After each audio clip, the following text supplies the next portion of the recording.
And now back to our interview with Father Gregory Plow. Father Gregory, again, Yes. so good for you to be down here. And Thank you. another Franciscan. Yes. You know, I think a lot of people have said, even your mother and sister said that you had a twin. Yes. I guess we're a different color brown, but Yes. we have the same haircut, same beard. Exactly. Basically, almost. Yes. So it's been good talking to you about priestly discernment, and we talked about the how, whens, why, and what. Maybe talk a bit about the program itself at Franciscan University at Steubenville. How long has the program been around, and what exactly do you try and get at with young men in their discernment? Great, thank you. Yeah, Father Michael Scanlon, who is president, of course, of Franciscan University of course. for 26 years, he initiated the priestly discernment program in 1985. Sure. About 5 or 6 young men under the direction of then Father Angelos Migliori started this discernment group, and it was really just a household at that time, like we have 50 other households.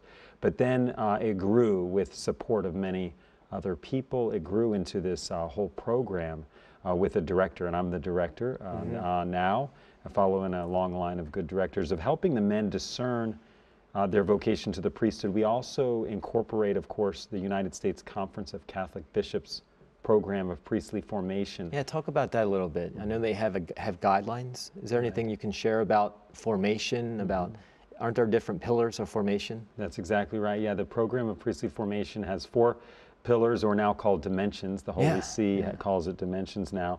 The human dimension, which is the broadest and most foundational, spiritual, intellectual, and the pastoral, how one would do ministry. We add a 5th dimension, which is fraternal or communal, how the man gets along with his brothers in the program, which will help him hopefully develop those relationships among his brother priests one day when he's out in the diocese. That's your Franciscan dimension coming in there. Yes. The fraternal life. Right. Really, but really, its essence, it's a universal vocation. Well, it is, and so many young priests who are going into dioceses do, even though they're stationed maybe with one other priest or alone, they're longing for that community, and so this helps them develop that if they're going to be diocesan priests. So you give them a schedule to follow. Talk about the schedule that you give them in their life. Well, they commit themselves. They have to apply to the program, and they commit themselves to daily prayer. Holy hour every day, Mass every day. We do morning and evening prayer in common, and then they also pray a rosary. And it really helps the young man to be able to, to enter into the prayer life of the church. It's really an adventure. They also have the opportunity to share in that fraternal brotherhood and really seek holiness in virtue. It's a great quest that these men go on together as a group to be able to both handle their academic studies and attain their degree, most of the time in philosophy, so that they can go into seminary, but also so they can get the formation and the prayer to discern that vocation. So someone, when they're thinking about college, they can think about this as an option. If they're thinking about college and they're thinking about priesthood, this is a great option for them to go into this program. Yeah, in my opinion, it is absolutely, and especially option. with the Holy See just came out, the Congregation for Clergy just came out with this new ratio on priestly formation, ratio fundamentalis, and in it, it requires what's called a propedeutic stage, like what we do in the religious life of a novitiate, but it's for diocesan priests, the spiritual year, and this is a great opportunity for that. Yeah, talk about human formation too, because I think I think we in our life as brothers in Franciscan, we see the need to have human formation.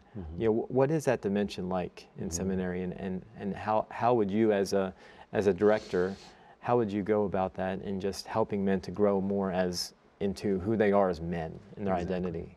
Right. Well, what we do is we first look at the program of priestly formation and see how the USCCB defines the human dimension, which is multifaceted in itself. And then what we do is the men themselves come up with personal goals of how they can grow in that area, in that area of their life. And the goals will vary maybe from semester to semester or year to year, and we just ask them to sort of self-report and guide them and help them in that program, in that process. Now, you mentioned the word commitment. I like that word, and because sometimes we can get into the mode of perpetual discernment, and kind of you're going on and on and on and not making commitments. Is it important for a man, in today's age to make commitments? Absolutely. Well, I mean, I think I remember when I was discerning my vocation, and I was part of a diocesan discernment group with other peers who were considering the priesthood Sure. and religious life. And I remember after we were involved in this for about 2 years, our vocation director, who was the leader of the group, sort of jokingly, he was talking to us about St. Ignatius and the spiritual discernment, and he sort of joked with us. He was talking about the election of making a choice in discernment and putting yourself forward. And he says, we need to change the name of this discernment group to an election group, sort of just kind of prodding us on to be able to make that commitment. You see that with young men too sometimes, who date a woman for a long time and are not really willing to make that commitment of marriage. So I think that there does come a point in a young man's life when he's discerning the priesthood for long enough and he feels that call strongly enough and he needs to go ahead and take action. Is there anything else that you want to share with us just about the program, about what it means to be a priest or the gift of vocation? Yeah.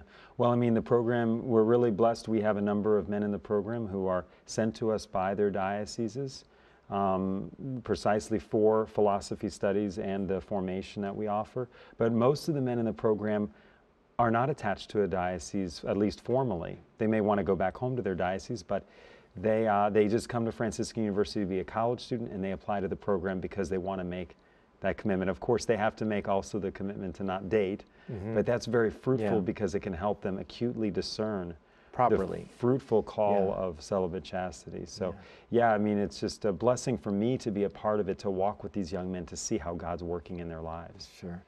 Father Gregory, we could go on and on. Yes, thank you. Just talking about priestly discernment, and you know, we'll have to have you back, I'm sure, or, you know, as a Franciscan, it's like your brother. It's like, you know, right? It's like I'm looking at my twin. Yeah, that's right. No, we do look too much alike.